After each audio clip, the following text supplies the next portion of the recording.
त्वमेव माता च पिता त्वमेव बन्धुश्च सखा त्वमेव विद्या द्रविणं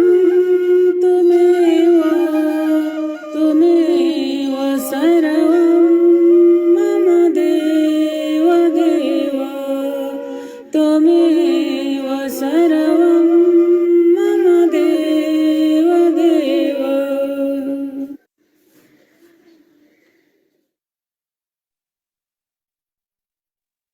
ओम गुरुभ्यो नमः।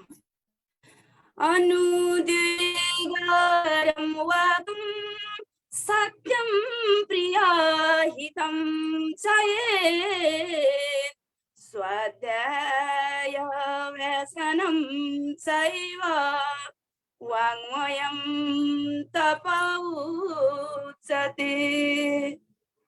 सम्पूर्ण ज्ञात अज्ञात ऋषि कल्पहरूमा नमन वन्दन गर्दछु। साथै स्वामीजी महाराज तथा आचार्य श्रीको सूक्ष्म उपस्थितिको अनुभूत गर्दै दैनिक रूपमा सञ्चालित बृहत धार्मिक अनुष्ठानको 476औं श्रृङ्खला साथै श्रीमद् शङ्कराचार्य विरचित विवेक चूडामणिको 33औं श्रृङ्खलामा म सहजकर्ता लक्ष्मी अधिकारीको नमन वन्दन साथै प्रणाम गर्दछु। ओम विश्वानि देव सवितर्दुरितानि परासुव एत भद्रं तन् आसुवः। यस धार्मिक अनुष्ठानमा अनुष्ठानका प्रमुख व्यक्तित्व आदरणीय चित्तन चैतन्य स्वामीजी महाराज ज्यूलाई हार्दिक स्वागत गर्दै नमन वन्दन गर्दछु। यसैगरी यस चौतारीका संयोजक श्री साथै यस धार्मिक अनुष्ठानका संयोजक श्री लगायत र आजको यस शनिबारका संयोजक श्री लगायत सम्पूर्ण उपस्थित विद्युत वर्गहरूलाई नमन वन्दन साथै स्वागत गर्दछु। यस धार्मिक कार्यक्रमलाई समुद्घाटन गरिदिनु हुन आदरणीय इन्दिरा बोहराज्यूलाई दीप प्रज्वलनको लागि निवेदन गर्दछु। ओम हजुर।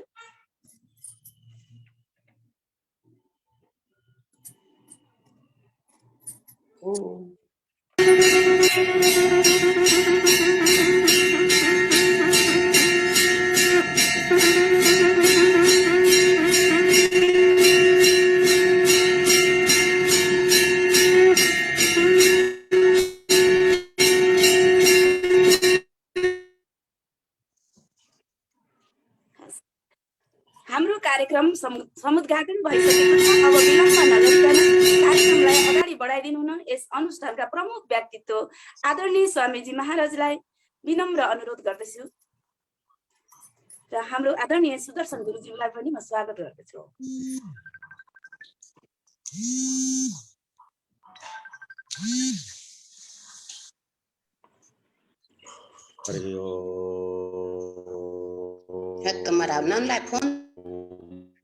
भद्रं कर्णे विष्णुयाम देवाः रङ्गैस्तुष्टुवागुंशस्तनूर्यशे मदेवहितं जदायुः स्वस्ति न इन्द्रो वृद्धश्रवाः स्वस्ति नः पूषा विश्ववेदाः स्वस्ति नस्तार्क्ष्यो अरिष्टनेमिः स्वस्ति नो बृहस्पतिर्दधातु ॐ शान्तिः शान्तिः शान्तिः। शान्तिः सार परमा माद्यां जगद्व्यापिनीम् वीणा पुस्तकधारिणीमभयदाम् जाढ्यान्धकारापाम्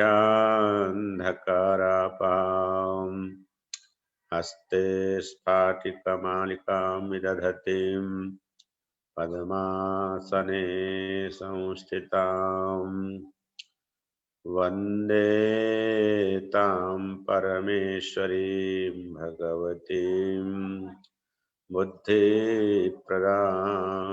शारदाम् यं शैवाः समुपासते शिवैति ब्रह्मेति वेदान्तिनो बौद्धा बुद्ध इति प्रमाणपटवः कर्तेति नैयायिकाः अरहन्नित्यत जैनशासनरता कर्मेति मीमांसकाः सोऽयं वो विदधातु वाञ्छितफलं त्रैलोक्यनाथो हरिः सदाशिवसमारम्भां शङ्कराचार्यमध्यमाम् अस्मदाचार्यपर्यन्तां वन्दे गुरुपरम्पराम् ईश्वरो गुरुरात्मेति मूर्तिभेदविभागिने व्योमवद्व्याप्तदेहाय दक्षिणामूर्तये नमः।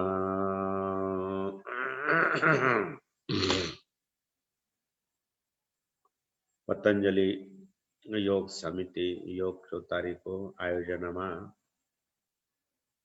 नित्य सञ्चालित अध्यात्म संस्कारको आजको कार्यक्रमको सञ्चालिका लक्ष्मी अधिकारीज्यूलाई धन्यवाद।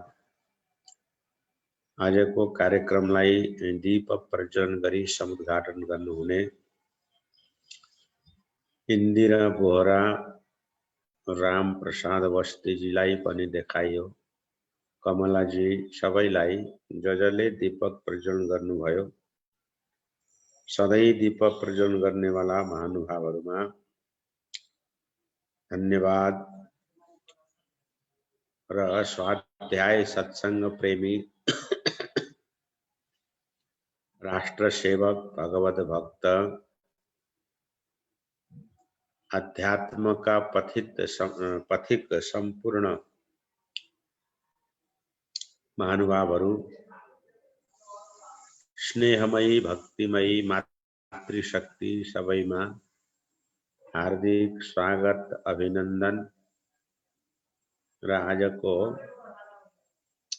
कुशोत्पाटनी अमावस्या जसलाई कुशे औँसी भनेर हामीले चिन्दछौं, यस पर्वको साथै पिताप्रति सम्मान व्यक्त गर्ने, पिताको मुख हेर्ने दिन भन्छन् है। अरु दिन नहेर्नु, आज मात्र हेर्नु हो। अरु दिन पिताको मुख नहेर्ने, आज हेर्ने, त्यही भन्ने होला नि, पिताको मुख हेर्ने दिन भन्ने। तो पितृ सम्मान को रूपमा मनाइने आजको यस दिनमा सौभाग्यशाली पिताहरूलाई बधाई छ। किन आज हेर्न आउँछन्, वृद्धाश्रममा आउँछन्, फेसबुकमा फोटो राख्छन्, टिकटक बनाउँछन्, अनि त्यसपछि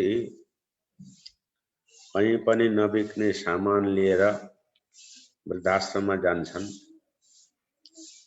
त्यस्ता पिताहरूलाई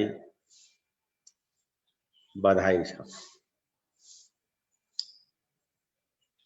अब त्यही पुत्र हो कि पुत्र हो जो 1 वर्षसम्म चाहिँ मतलब नराख्ने अनि आज चाहिँ पितृ औँसीको दिन ठुला ठुला फोटो पनि राख्ने अनि के पनि लेखिदिने यो चलन आयो। एकपटक कुनै व्यक्तिले स्वामी विवेकानन्दजीसँग प्रश्न गरेको रहेछन् कि महाराज जी, वृद्धाश्रममा यदि कसैको मृत्यु भयो भने त्यो वृद्धाश्रममा मृत्यु भएका छोराहरूलाई कति दिन सुतक बार्नुपर्छ भनेर सोधेछ। वृद्धाश्रममा जसको मृत्यु भयो उनका छोराहरूलाई कति दिनको सुतक लाग्छ भनेर भनेछन्। अनि स्वामीजीले बडो गम्भीरतापूर्वक के उत्तर दिनुभयो भने जसको पिताको मृत्यु वृद्धाश्रममा हुन्छ त्यो नालायक पुत्रलाई 7 जन्मसम्म सुतक लाग्छ, हैन? माने उसलाई जसले आफ्नो पितालाई वृद्धाश्रममा राख्छ उसलाई अरु कुनै पुण्य कर्म गर्ने अधिकारै छैन। कुनै पुण्य कर्ममा उसलाई फल प्राप्त छैन।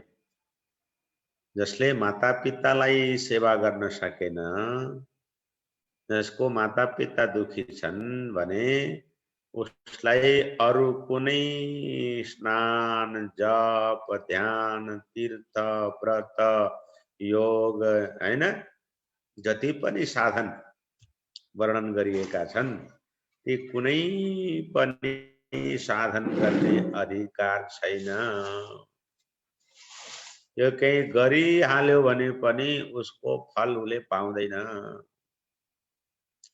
सुतक भनेको त्यही न हो। सुतक भनेको त्यही हो के पुण्य कर्म गर्न नपाउनु, उसको फल नमिल्नु। तो जे होस् आफ्नो पिताको सम्मान सधैँ गर्नुपर्छ, माताको सम्मान सधैँ गर्नुपर्छ। जस्तो परिस्थिति होस् आफ्नो सामर्थ्य अनुसार, आफ्नो शक्ति अनुसार, आफ्नो अवस्था अनुसार, जस्तै पिताले बाल्यपनमा, आमाले बाल्यपनमा आफू भोको भएर पनि आफ्नो पुत्रलाई पेट भर्नको लागि भरसक प्रयास गर्छन्। आफै दुखी भएर पनि मेरो पुत्रलाई कुनै प्रकारको दुख नहोस् भन्ने निरन्तर मातापिताको चाहना मात्रै हुँदैन। मातापिताको चाहना मात्रै होइन, मातापिताको त्यसप्रति अति मातापिताको त्यसप्रति कुनै प्रकारको दुख नहोस्, मेरो सन्तानलाई, मेरो छोरालाई, मेरो छोरीलाई कुनै प्रकारको दुख नहोस्, उसले दुख नपाओस् भनेर जस्तै आमा बुवाले बच्चाको लागि निरन्तर प्रयास गर्छन्, त्यस्तै मातापिता वृद्ध भएपछि पुत्रको पनि कर्तव्य हो प्रत्येक अवस्थामा मातापितालाई कुनै प्रकारको समस्या दुख नहोस् भन्ने चाहना मात्र हैन, पिताको पुत्रको पुत्रीको कर्तव्य हो। तर आजको दिन पुष्य औँसीको दिन, भाद्रपदको कृष्ण पक्षको औँसीको दिन पिताको मुख हेर्ने नाममा, हैन, पिताको मुख त सधैँ हेर्ने हो नि त। सधैँ हेर्न नपाएकाले आज हेर्छन् फोटोमा, हैन। पिता हुँदा हुँदै पनि वृद्धाश्रममा छ, वृद्धाश्रममा जान लाज लाग्छ कसैलाई, कोही जान्छन् लाज नभएका, मलाई गाली नगर्नु है, कोही लाज नभएका जान्छन् वृद्धाश्रममा थोरै के सामान लिएर, लाज नभएका हो त्यो जाने। अरे बाबा पिता जसको तिम्रो पिता वृद्धाश्रममा छ त्यो भन्दा ठुलो पिता प्रतिको अपमान के हुन सक्छ? जसको आमा वृद्धाश्रममा छ त्यो भन्दा ठुलो अपराध के हुन सक्छ? यानी केही अर्थ छैन। आजको दिनमा मात्रै पितालाई सम्मान गर्नु त्यसको मेरो दृष्टिमा कोही अर्थ छैन। यदि सधैँ सम्मान गर्छौ भने आज के विशेष गरिदेऊ जस्तो छ, ठीक छ।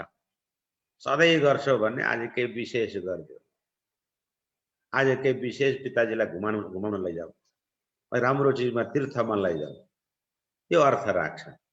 तर सधैँ अपहेलित गर्ने अनि आजको दिन आए पिताजी फेसबुकमा फोटो राखिदियो, म त्यो त्यस्ता कुरालाई शास्त्रले मान्यता दिँदैन, त्यस्ता कुराको कुनै औचित्य रहँदैन। यो पितृ औँसीको दिनमा, पिताको मुख हेर्ने दिनमा मैले यति कुरा यहाँलाई निवेदन गरेँ। यहाँहरूले संस्कार त्यो दिनुस् आफ्नो सन्तानलाई, हजुरको उसले सेवा गर्न सकोस् भोलि गएर। माता पिता प्रति सम्मान गर्ने, पिता पुत्रमा संस्कार धारण गर्ने कर्तव्य पिताको पनि हो हैन। पिता माता पनि आजभोलि त्यस्तै भयो है, संस्कार कस्तो दिने थाहा छैन। त्यस्तै प्रकारले औँसीको पनि आज कुशोत्पाटिनी अमावस्या, कुशोत्पाटिनी अमावस्या आज कुशच्छेदन गर्ने भन्छन्, कुश ग्रहण गर्ने। कुशको विषयमा हाम्रो शास्त्रमा धेरै बताइएको छ। कुशलाई महौषधि भनेको छ, ठुलो औषधि। केवल धर्म कर्म यो पनि सत्य हो, कुनै पनि वैदिक कर्म त्यो चाहे देवलाई उद्देश्य गरेर गरिने कर्म होस्, चाहे पितृलाई उद्देश्य गरिने कर्म होस्, जौ तिल कुश यी तीन चीज अनिवार्य छ। नेपालमा अहिले पनि त्यो परम्परा सुरक्षित छ।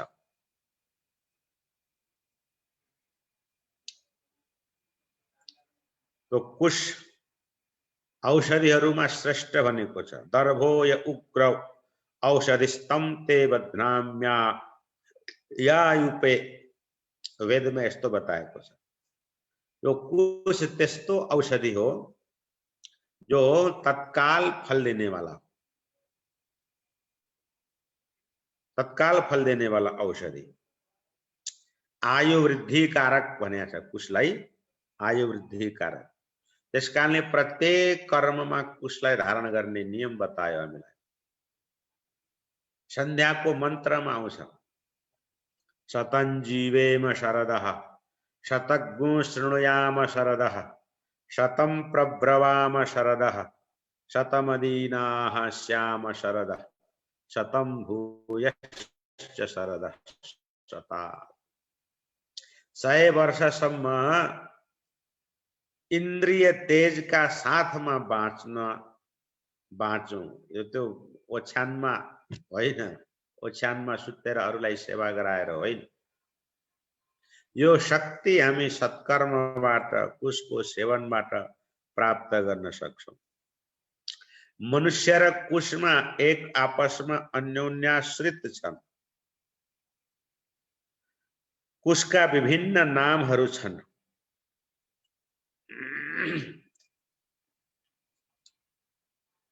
यदि कुश नफुलेको छ भने नफुलेको कुशलाई कुश भनिन्छ।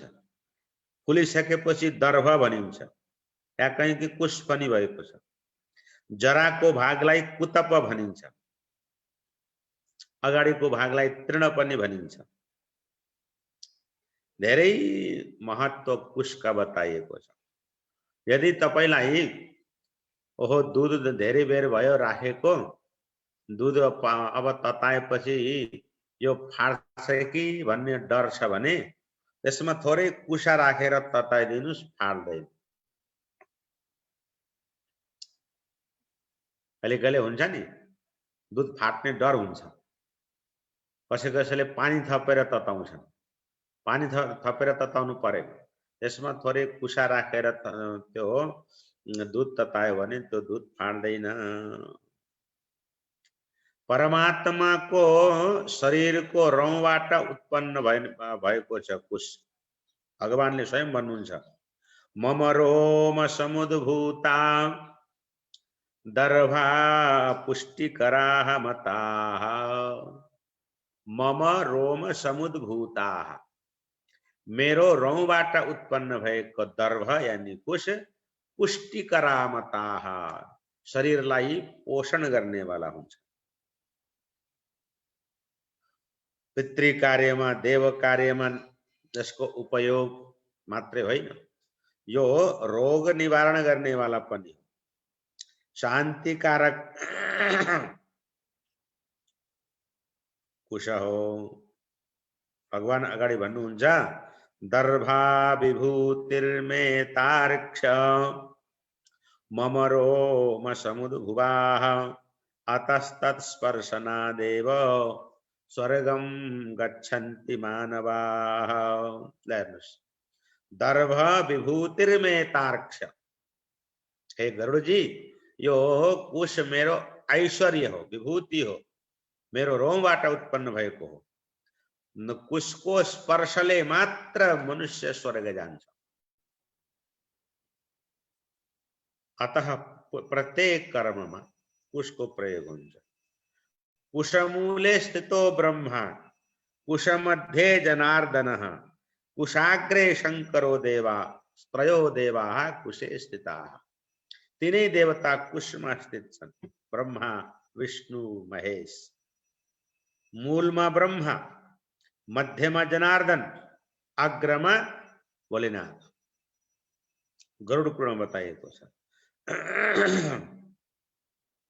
अर्थात सृष्टि संहार पालन गर्ने देवताहरूको शक्ति कुशमा रहेको छ। कुश अमृत कसरी भयो भनेदेखि एउटा कथा छ, प्रसिद्ध महाभारतमा एउटा कथा आउँछ।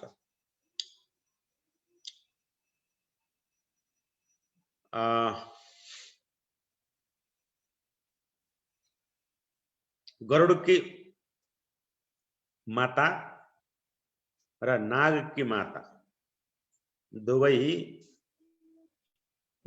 विवाद हुन्छ।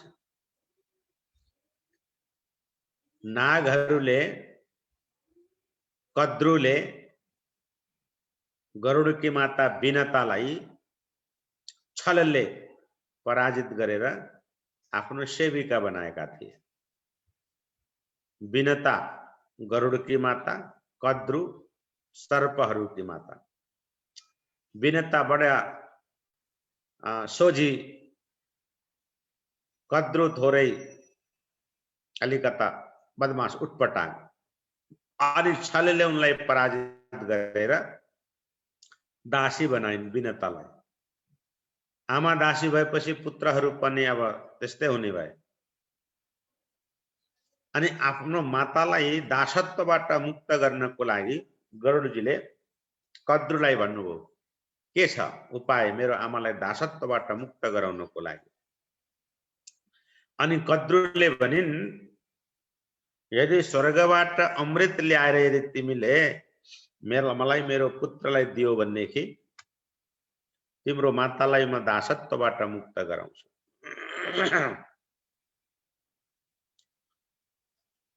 तो आमाको मुक्तिको लागि गरुडजी स्वर्गबाट देवताहरूसँग लडेर देवताहरूलाई पराजित गरेर अमृत लिएर आए। तर सर्पहरूलाई अमृत दिनु उचित छैन। मातालाई दासत्वबाट मुक्त गर्नु छ, तर सर्पलाई अमृत प्रदान गर्नु यो पनि उचित छैन। अनि के गर्ने त? त्यो अमृतको कलशलाई कुसामा राखिदिए, फर्केर गए। अनि सर्पहरू अमृत पान गर्नको लागि स्नान गरेर आउँदाखेरि अमृत छैन, सबै कुशमा पोखिएको छ। अनि यो कुशमा अमृत छ भन्ने एउटा दृष्टिकोणले त्यो कुशको पातलाई उनीहरूले चाट्न थाले, सर्पहरूले। त्यसैबाट त्यो कुशको पात कति तीखो हुन्छ, त्यसै दिनबाट सर्पहरू दुई जिब्रे भए। कुशले उनको जिब्रोलाई काटिदिएर दुई जिब्रे भयो नि त, हैन? आजभोलि दुई जिब्रे त गाली भएको छ नि, हैन? दुईटा कुरा गर्ने मलाई दुई जिब्रे भन्छन्, हैन? हेर्दा कहीँ अर्कोतिर एउटा कुरा गर्दै अर्कोतिर एउटा कुरा गर्दै त्यसलाई के भन्छन्? दुई जिब्रे। पहिला के भन्यो फेरि पछि केही भन्यो, दुई जिब्रे। नेपालीमा त अरे हिन्दीमा के भन्छ त्यसलाई? दोगला, दोगलापन। अघि केही भनेको थियो, अहिले केही भन्छु फेरि। दोगला हुनु हुँदैन, दुई जिब्रे हुनु हुँदैन। दुई जिब्रे हुने भनेको सर्प जस्तै। तो सर्प त्यसबाट त्यो दिनदेखि दुई जिब्रे भयो। अमृतको स्पर्शले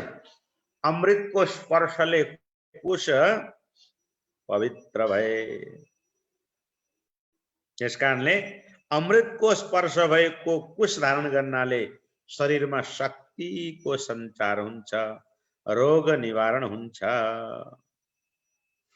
जहाँ कुश हुन्छ त्यो ठाउँमा चट्याङ्ग्रो पर्दैन। त्यसकारणले गोठहरूमा कुश राख्ने चलन थियो पहिला। आजभोलि छैन, अब त गोठै छैन, हैन? कुकुर बाँध्ने ठाउँमा राख्नु भएन, है? कुकुर पालेका अब मलाई गाली गर्दैछ। गाली गर न, मेरो के जान्छ, है? त्यो घरमा पहिला पहिला के लेख्या हुन्थ्यो? पहिला पहिला सानो घर हुन्थ्यो, त्यो घरमा लेखेको हुन्थ्यो स्वागतम लेख्या हुन्थ्यो। अब ठुला घरमा के लेख्या हुन्छ? कुकुरदेखि सावधान। ला, त्यो घरमा के मान्छे पनि बस्छन् कि कुकुर मात्रै बस्छ? हैन, कुकुरदेखि सावधान। त्यो घरमा बस्ने सबै कुकुर हुन् र सावधान हुन्? अरे शिव। तो पहिला पहिला लेखिन्थ्यो के? स्वागतम। अब के लेखिन्छ? कुकुरदेखि सावधान। त्यो अस्तु। त्यस कारणले यी कुराहरू हुन्। कुशको त्यति महत्त्व छ।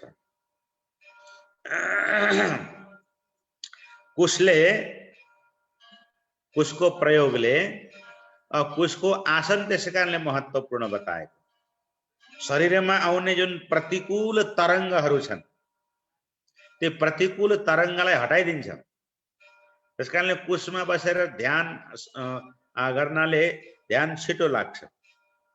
कुशले रोग नियन्त्रण गर्छ, रिसलाई नियन्त्रण गर्छ, शत्रुको रिसबाट पनि बच्न सकिन्छ। जुन ठाउँमा कुश घारी छ त्यो ठाउँको पानी पवित्र मानिन्छ, शुद्ध मानिन्छ, सफा मानिन्छ। वेदमा भनेको छ नास्य केशाः प्रवपन्ति नोरसी ताडमाघ्नते यस्मा अच्छिन्न पर्णेन दर्भेण शर्म यच्छति। जुन मनुष्यले प्रत्येक दिन कुश धारण गर्छ, आजभोलिको रोग के छ? रोग के छ? दुईटा रोग के? केश झर्ने अनि केश सेतो हुने। वेदमा के लेखेको? नास्य केशाः प्रवपन्ति। जसले कुश धारण गर्छ उसका केश झर्दैनन्। उसलाई छातीमा पीडा हुँदैन। न उरसी ताडम आघ्नते, कुशको सेवन, कुश धारण गर्ने वाला व्यक्ति को छातीमा समस्या हुँदैन, उसलाई भनौं न मुटु सम्बन्धी समस्या हुँदैन।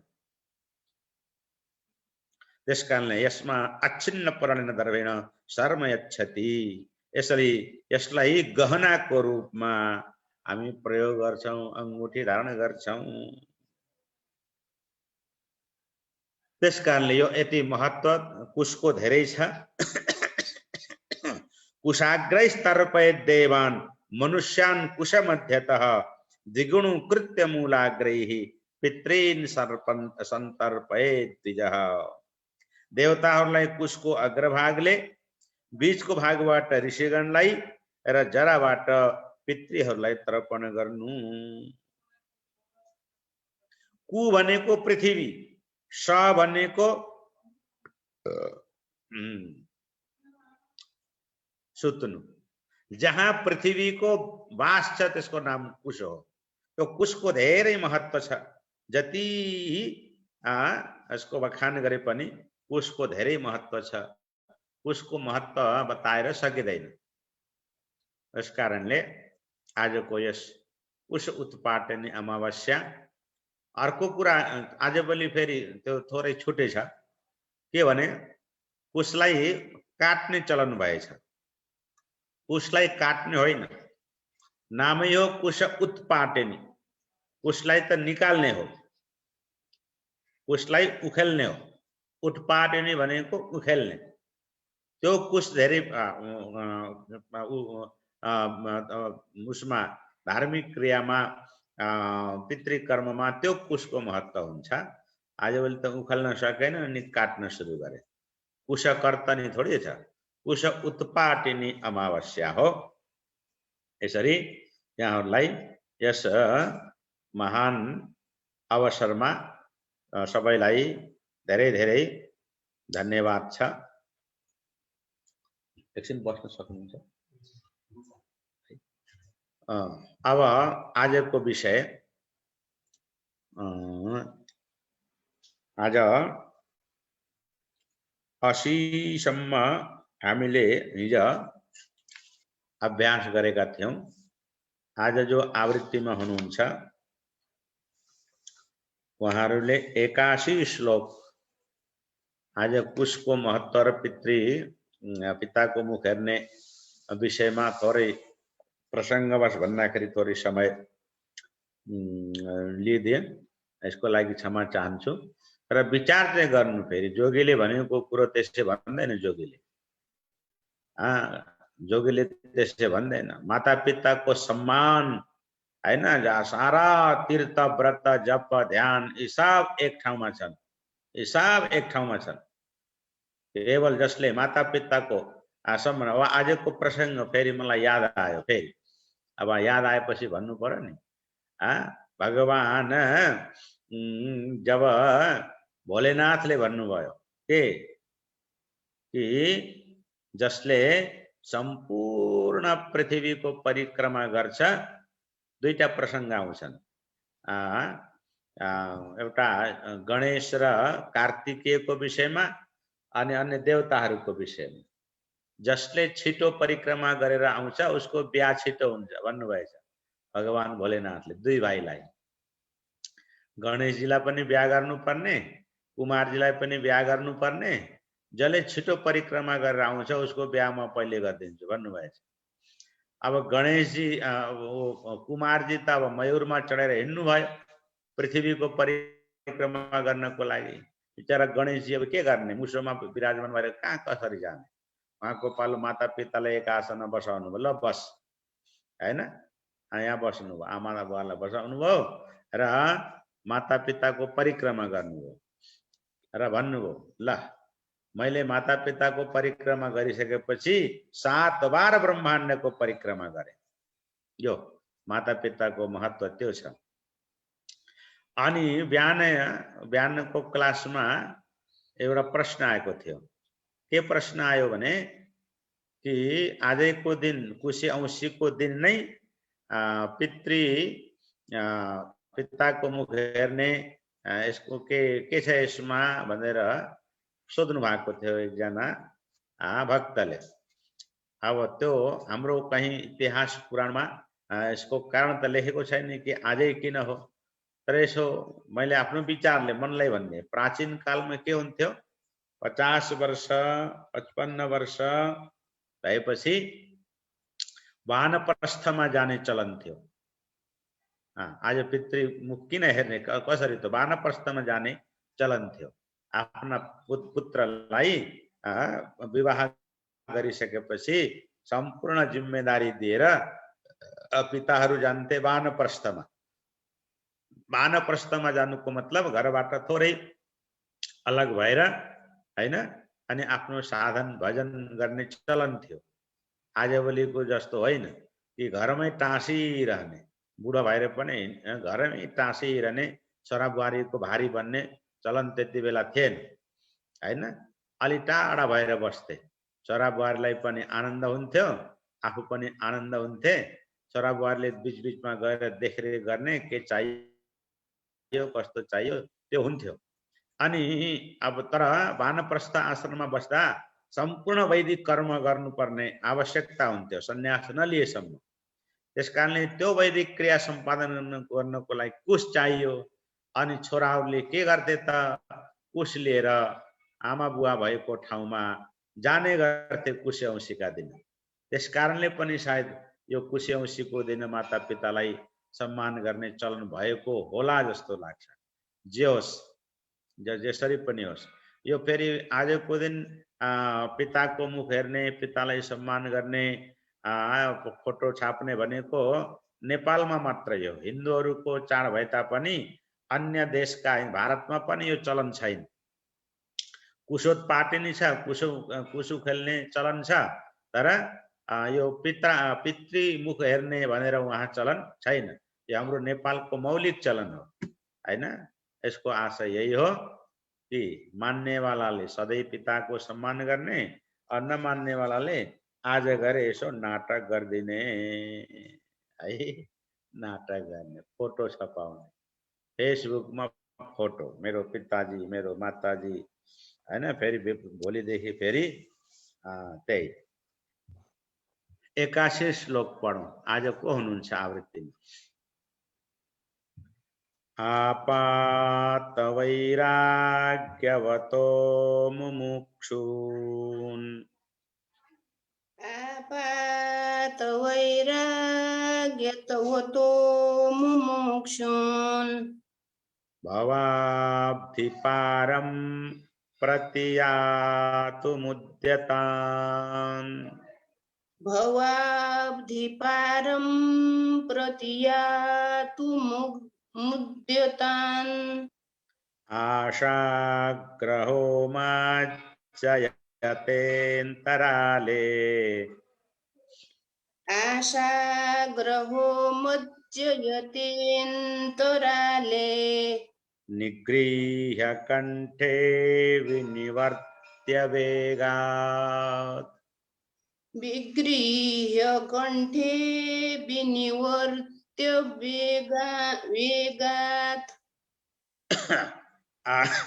आपात वैराग्यवतो मुमुक्षून्, भवाब्धिपारं प्रतियातुमुद्यतान्, आशाग्रहो मज्जयतेऽन्तराले, निगृह्य कण्ठे विनिवर्त्य वेगात्।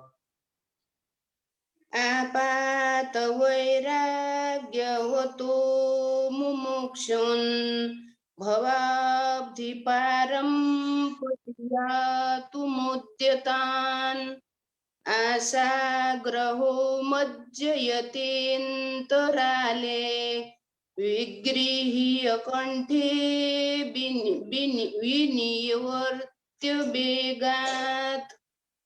अति सुन्दर। हजुरलाई त पहिले एकदम A+ नम्बर पाउनु ल। धेरै राम्रो उच्चारण, क्या बात है। कसैले भन्छ नि बुढो भएपछि सकिँदैन भन्छ, उहाँ त सक्नु भयो त हैन। उहाँले सक्नु भयो त, माताजीले, इन्दिरा बोहराले सक्नु भयो। ल, यहाँलाई धेरै धेरै धन्यवाद। योभन्दा पहिला श्लोकमा के बताइएको थियो भन्दाखेरि मोक्षको अधिकारी सुखको शाश्वत आनन्द, मोक्ष यानी शाश्वत आनन्द। मोक्षको अर्थ यो, मोक्षको अर्थ शरीर छुटेपछि मोक्ष हुन्छ भन्ने होइन। शरीर छुटेपछि त दुई चीज हुन्छ, या तो स्वर्ग हुन्छ या तो नरक हुन्छ। बुझ्ता है? शरीर छुटेपछि दुई चीजमा एक चीज, या स्वर्ग या नरक। र मोक्ष भनेको त यो शरीर रहँदै पनि हुन सक्छ। किन मोक्ष भनेको के हो भन्दाखेरि अनन्त आनन्दको अनुभूतिको नाम हो मोक्ष। भित्रबाट आफै आफ्नो स्वरूपमा रमण गर्नुको नाम हो मोक्ष। संसारको बन्धनबाट पार हुनुको नाम हो मोक्ष। तो मोक्ष त्यस्तो प्रकारको मोक्षको अधिकारी को हो त भनेपछि योभन्दा पूर्व श्लोकमा 80औं श्लोकमा बताइएको थियो, जो विषयको आशा रूपी बन्धनबाट मुक्त भएको छ त्यसैले वास्तविक मोक्ष पाउन सक्छ। उता विषयमा पनि चाहने अनि फेरि अनन्त आनन्द पनि चाहने त्यो सम्भव छैन। त्यही भनेको विषयाशा महापाशाद्यो विमुक्तः सुदुस्तेजात्। विषय रूपी, विषयको आशा रूपी महापाशोले जो मुक्त भएको छ त्यही विमुक्त हो र त्यही व्यक्ति नै मुक्तिको अधिकारी हुन्छ। न अरु चाहिँ विषय रूपी आशालाई छोड्न सकेको छैन भने ओ छ शास्त्रको ज्ञाता भए तापनि, हैन, वेद इतिहास पुराण सब जानेको भए तापनि, सबैको व्याख्या गर्ने वाला भए तापनि, विद्वान होस्, ज्ञानी होस्, है, खूब तपस्वी पनि छ, तर विषय रूपी आशाले छोडेन भने त्यो ज्ञान, त्यो तप, त्यो साधना स्वर्गको कारण हुन सक्छ तर मोक्षको कारण बन्दैन। त्यसकारणले विषय रूपी आशालाई हटाउनु भनेको थियो। यहाँ के भनेको छ, यहाँ पनि त्यस्तै कुरा। कोही कोही चाहन्छन् है विषय रूपी आशाबाट म छुट्न सकु, वैराग्य पनि होस्। लेखेको छ आपात वैराग्यवतः भव अवधि पारम प्रतियातुम उद्यतान्। को हो त यसमा हामीलाई यसमा बाधक के रहेछ त यो श्लोकले स्पष्ट पारेको छ। आपात वैराग्यवतः, आपात वैराग्य यानी क्षणिक वैराग्य, क्षणिक वैराग्य। कुनै कारणले थोरै वैराग्य आयो, एकछिन कथा सुन्यो, 1 घण्टासम्म वैराग्य आउँछ, 8 बजेदेखि लिएर 9 बजेसम्म वैराग्य आउँछ, हो कि हैन? अनि जहाँ यो 9 बजेको कार्यक्रम बन्द भयो अनि फेरि त्यही समस्याले समाप्त। कथा सुन्ने बेलासम्म 3 प्रकारका वैराग्य भनेको छ। 3 प्रकारका वैराग्य। एक पुराण वैराग्य, कथा सुनेर हुने वाला। अर्को मर्कट वैराग्य भनेको छ। अनि अर्को रति वैराग्य भनेको छ, भोग भोगेर पनि वैराग्य हुन्छ अरे। त्यो आपात वैराग्यवतः क्षणिक वैराग्यशाली। अनि भव अवधि पारम प्रतियातुम उद्यतान्।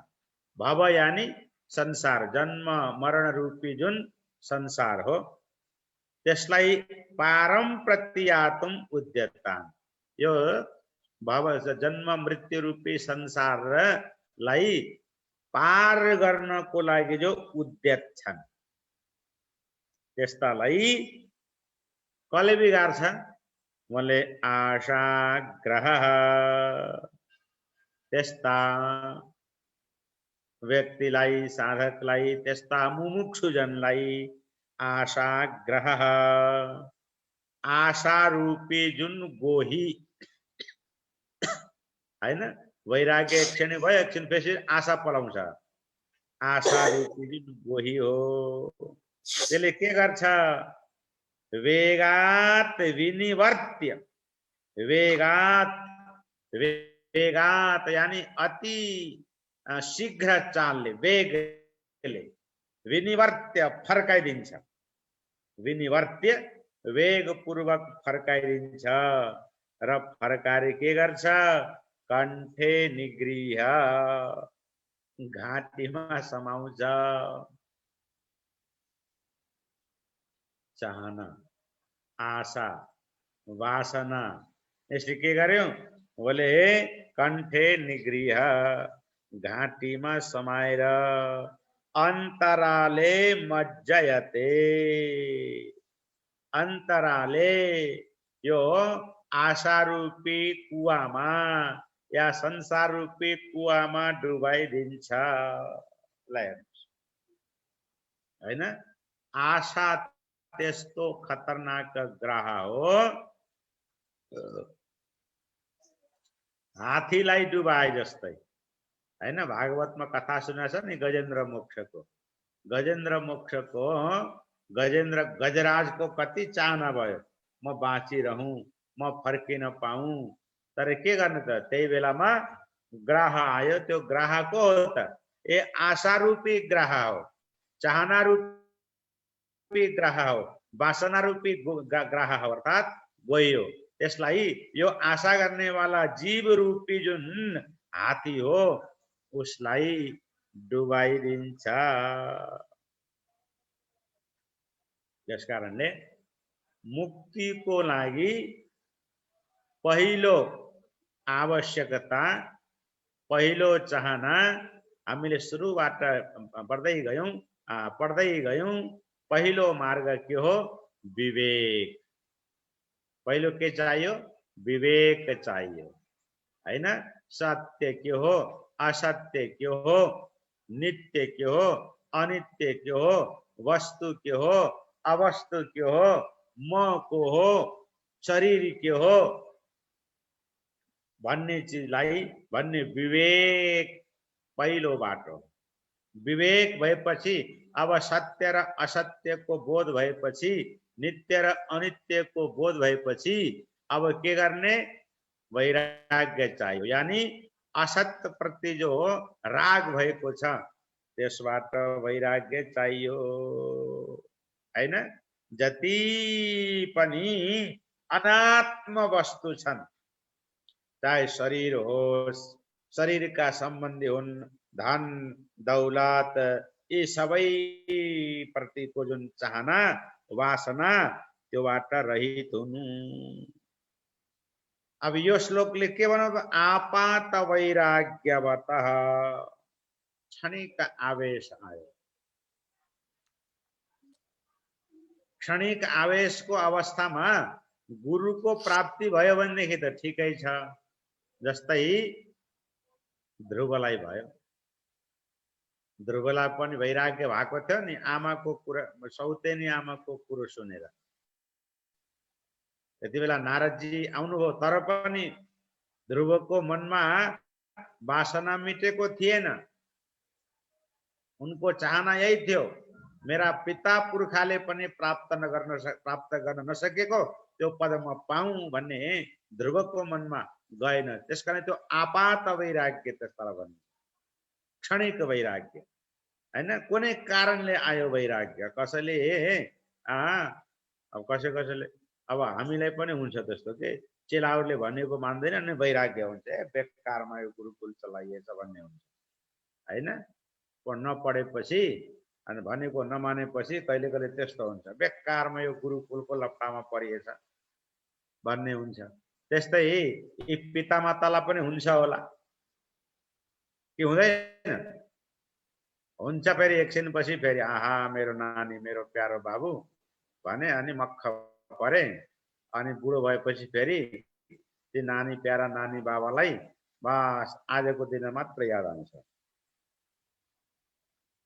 तो सांसारिक मोहले सांसारिक वासनाले आपात वैराग्यले युक्त भएका ती जिज्ञासुहरूलाई पनि त्यो मार्गबाट हटाएर पथभ्रष्ट गरेर पुनः संसारमा डुबाइदिन्छन्। अब 82 श्लोक एउटा पढौं। विषयाख्यग्रहो येन विषयाख्यग्रहो येन सुविरक्त्यसिना हतः सुविरक्त्यसिना हतः सगच्छति भवाम्भोधेः सगच्छति भवाम्भोधेः पारं प्रत्यूहवर्जितः पारं प्रत्यूहवर्जितः विषयाख्यग्रहो येन सुविरक्त्यसिना हतः सगच्छति भवाम्भोधेः पारं प्रत्यूहवर्जितः। विषयाख्यग्रहो येन सुविरक्त्यसिना हतः सगच्छति भवाम्भोधेः पारं प्रत्यूहवर्जितः। धन्यवाद। ल यसको सजिलो अर्थ छ, बडा राम्रो भाव छ। ल हेर्नुस् के भन्यो, येन जुन साधकले सुविरक्ति असिना, सुविरक्ति, सुविरक्ति भनेको वैराग्य रूपी, विरक्ति अर्थात वैराग्य हैन। सु को अर्थ डरो, डरो वैराग्य रूपी। असिना, असी भनेको तरवार, खड्ग, या नेपाली भाषामा भन्दाखेरि खुकुरी। यानी त्यो वैराग्य रूपी खुकुरीले, जसले विषयाख्यग्रहः हतः, विषय रूपी यो गोहीलाई मार्न सक्यो। विषय ठुलो गोही हो, विषय कामना वासना चाहना यी के हुन्, गोही। इनलाई मार्नु पर्छ। इनलाई मार्नुको लागि के चाहियो, तरवार चाहियो, खुकुरी चाहियो। त्यो खुकुरी के हो त, वैराग्य। तो वैराग्य रूपी खुकुरीले, जसले वासना रूपी, ठीक है ना, वासना रूपी, चाहना रूपी यी ग्रहलाई मार्न सक्छ। सह भवाम्भोधेः पारं गच्छति, त्यो व्यक्ति संसार रूपी सागरबाट पार हुन सक्छ। त्यसलाई कहीं रोक छैन। प्रत्यूहवर्जितः, प्रत्यूह यानी विघ्न, प्रत्यूहवर्जितः विघ्न रहित भएर, उसलाई अरु कसैले रोक्दैन। रोक्ने वाला तो तत्व के रहेछ त, राग, संसार प्रति, विषय प्रति, संसार का क्षणिक पदार्थ प्रति जो राग हो, र त्यो रागले, ध्यान दिनु होला, त्यो रागले केवल मोक्षको मार्ग मात्रै होइन, आत्मिक आनन्दको मार्गमा मात्रै त्यो बाधक बन्दैन, अपितु लौकिक सुखमा पनि त्यो राग बाधक बन्दछ। अति राग जसले गर्छ उसलाई लौकिक वस्तुले पनि पूर्ण सुख दिन सक्दैन। जस्तै विचार गरौं, जो व्यक्ति कुनै खास वस्तुमा कुनै खास पदार्थमा जसको राग छैन त्यसलाई जस्तो सुकै वस्तु मिले पनि उसलाई सन्तुष्टि हुन्छ। विचार गर्नु होला है। जसको कुनै खास वस्तु पनि प्रति राग छैन उसलाई सामान्य प्रत्येक अवस्थामा जस्तो वस्तुलाई पनि उसलाई सन्तुष्ट पार्न सक्छ। तर जसको कुनै खास वस्तु प्रति मात्रै जसको आसक्ति छ उसलाई त्यो नमिलेसम्म उसलाई आनन्द हुँदैन, त्यो नमिलेसम्म उसलाई सुख हुँदैन, त्यो नमिलेसम्म उसलाई सन्तुष्ट हुँदैन। मांसाहारी व्यक्ति, मांसाहारीमा पनि फेरि अलग अलग हुँदा रहेछन्, फलानालाई यो यसको, फलानालाई त्यसको, उसलाई त्यो नमिलेसम्म उसलाई सुख छैन। चाहे तीजको दर खाने बेलामा पनि त्यही चाहिँदो रहेछ। फेरि तीजको नाम लिए, दरको नाम लिए, होटलमा बुक गराए अनि त्यहाँबाट फेरि त्यही चीज, उनलाई त्यो बिना आनन्द छैन। और जसको कुनै चीजमा विशेष बन्द छैन उसलाई जे मिल्यो हैन, उसलाई चाहिँ तामाको तरकारी भए पनि भयो, घेरौँला भए पनि भयो है। घेरौँलाको तरकारी कति मिठो हुन्छ के थाहा उनीहरूलाई। घेरौँला भए पनि भयो, त्यो पनि आफ्नै बारीको घेरौँला होस्। अब आफ्नै त बारीमा कहाँबाट पाउनु, अब त छतमा के भन्छन् अरे, छतमा हुन्छ नि, एउटा फल्दैन उसको, त्यो एउटा फलेकोलाई उहाँ बारी बाँझो छ, फेरि त आफ्नो बारी बाँझो छ अनि गमलामा कौशी भन्छन् के, कौशी खेती। एउटा काँक्रोलाई चारतिरबाट फोटो खिचेर अनि कौशीको खेती भनेर पठाइदिए, फेसबुकमा हालिदिए। त्यो चलन आयो। त्यो त्यसकारणले त्यो जसको कुनै विशेष वस्तु प्रति राग छैन त्यो उसलाई सबै चिजले आनन्द दिन्छ, र जसलाई कुनै विशेष वस्तुमा राग छ उसलाई त्यो नभइकन सुख छैन।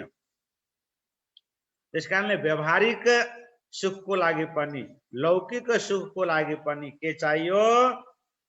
वैराग्य चाहिन्छ। कुनै एक विषयमा राग नहोस्, कुनै एक वस्तुमा आसक्ति नहोस्, सबैमा सम भयो भनेदेखि त्यो हुन्छ। अब मोक्षको मार्गको त कुरै छोडौँ। त्यसकारणले के चाहियो? विषय रूपी यो भयानक ग्रहलाई वैराग्य रूपी तरवारले छेदन गर्छ, जसले वो संसार रूपी सागरलाई निर्विघ्नता पूर्वक पार गर्न सक्छ। ओम पूर्णमदः पूर्णमिदं पूर्णात् पूर्णमुदच्यते पूर्णस्य पूर्णमादाय पूर्णमेवावशिष्यते। ओम शांति शांति शांति। हरि ओम तत्सत्।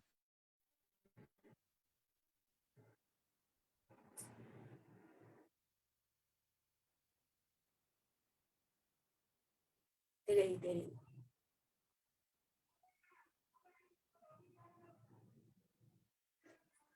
धेरै धन्यवाद गुरु हजुर। आभार प्रकट गर्दछौँ। हजुरको सानिध्यमा हामीले आध्यात्मका सागरमा डुबेर आनन्दित प्राप्त गरिरहेका छौँ। अब छोटो मिठो शुभ भावको लागि आदरणीय दिजु इन्दिरा बोहरालाई आमन्त्रण गर्दछु। ओम हजुर।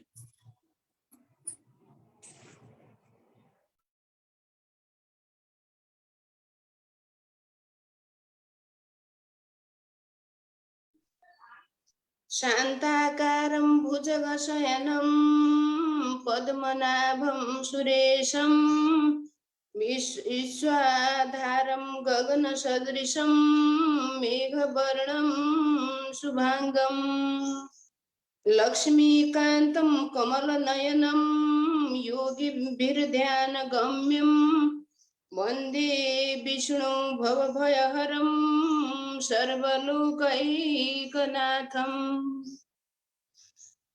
जन्म दिने मातापितालाई नमन श्रद्धेय श्री स्वामीजी र आचार्य श्री महाराजको सूक्ष्म उपस्थितिलाई नमन वन्दन। योग चौतारी परिकल्पनाका श्रद्धेय गुरुमा ओम नमन। यसै गरी केदारेश्वर पीठाधीश आदरणीय स्वामीजी महाराजमा नमन वन्दन। यसै गरी आदरणीय आचार्य जोशी गुरुमा नमन वन्दन। आध्यात्म संस्कारका संयोजक आदरणीय मैनाली गुरुमा नमन वन्दन र यहाँ उपस्थित सम्पूर्ण दिव्य आत्माहरूमा नमन वन्दन गर्दछु।